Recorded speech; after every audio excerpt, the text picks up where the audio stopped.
आज हम चैप्टर शुरू करें नंबर सिस्टम। कौन चैप्टर है? Number system. उसका हिंदी होता है संख्या पद्धति। क्या होता है? संख्या पद्धति।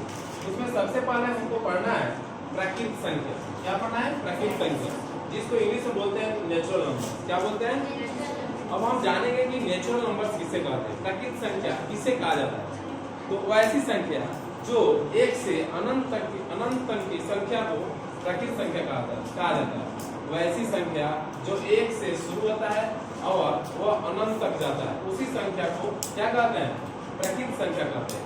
इसको कैपिटल एन से डिनोट किया जाता है। क्या से डिनोट किया जाता है? Capital N. जैसे एग्जांपल हो जाएगा 1 2 3 4 डॉट डॉट इनफाइनाइट। उसके बाद सेकंड टाइम है पूर्ण संख्या। क्या है? पूर्ण संख्या, जिसका इंग्लिश होता है होल नंबर। क्या होता है? Whole number. अब हम जानेंगे कि होल नंबर किसे कहते हैं, उसका हिंदी पूर्ण संख्या किसे कहते हैं। तो वैसी संख्या जो शून्य से शुरू होता है और अनंत तक जाता है, वैसी संख्या जो शून्य से शुरू होता है और अनंत तक जाता है, उसी संख्या को पूर्ण संख्या कहते हैं। जैसे पूर्ण संख्या को कैपिटल डब्ल्यू से इंडिकेट किया जाता है, सूचित किया जाता है। पूर्ण संख्या को कैपिटल बड़ा डब्ल्यू से सूचित किया जाता है। जैसे एग्जांपल हो जाएगा 0 1 2 3 4 5 डॉट डॉट इनफाइनाइट।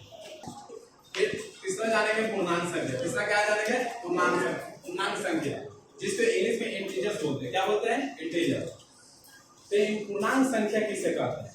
समस्त ऋणात्मक पूर्ण संख्या को पूर्णांक संख्या कहते हैं। समस्त ऋणात्मक पूर्ण संख्या को पूर्णांक संख्या कहते हैं। पिछले जस्ट वीडियो में बताया, पीछे आप लोग बताए हैं कि पूर्ण संख्या वैसी संख्या होता है जो 0 से होकर अनंत तक जाती है। वही मेरा क्या होता है? पूर्ण संख्या।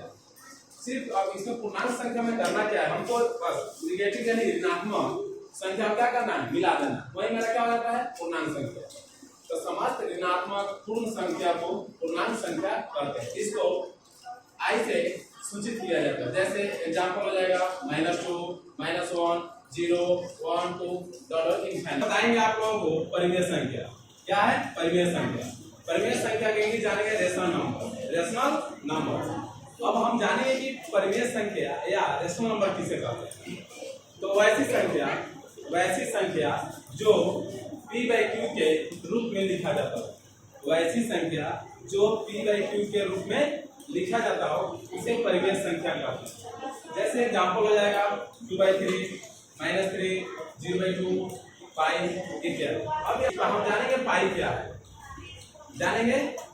है। तो पाई हमारा क्या है? इरेशनल नंबर है। क्या है? Irrational number. पाई जो है मेरा क्या है? अपरिमेय संख्या है। लेकिन इसका मान जो होता है 22/7, वो हमारा क्या है? परिमेय संख्या है। इसीलिए पाई यहाँ पे नहीं, पाई जो होगा हमारा क्या होगा? अपरिमेय संख्या। लेकिन पाई का मान जो 22/7 आएगा, वो जाए क्या होगा? परिमेय संख्या। अब मैं तुम्हारा क्या? अपरिमेय संख्या। नेक्स्ट क्या है? अपरिमेय संख्या। इसका इंग्लिश होता है इरेशनल नंबर। क्या होता है? Irrational number. अब हम जानेंगे कि इरेशनल नंबर किसे कहते हैं, अपरिमेय संख्या किसे कहते हैं। तो वैसी संख्या जिसे p/q के रूप में नहीं लिखा जाता, वैसी संख्या जिसको p/q के रूप में नहीं लिखा जाता हो, उसको हम क्या कहते हैं? अपरिमेय संख्या कहते हैं। जैसे एग्जांपल हो जाएगा √2 √3 √11 इत्यादि। नेक्स्ट देखेंगे 6 नंबर में है वास्तविक संख्या। क्या है? वास्तविक संख्या, जिसका इंग्लिश होता है रियल नंबर। क्या होता है? Real number. रियल नंबर किसे कहते हैं?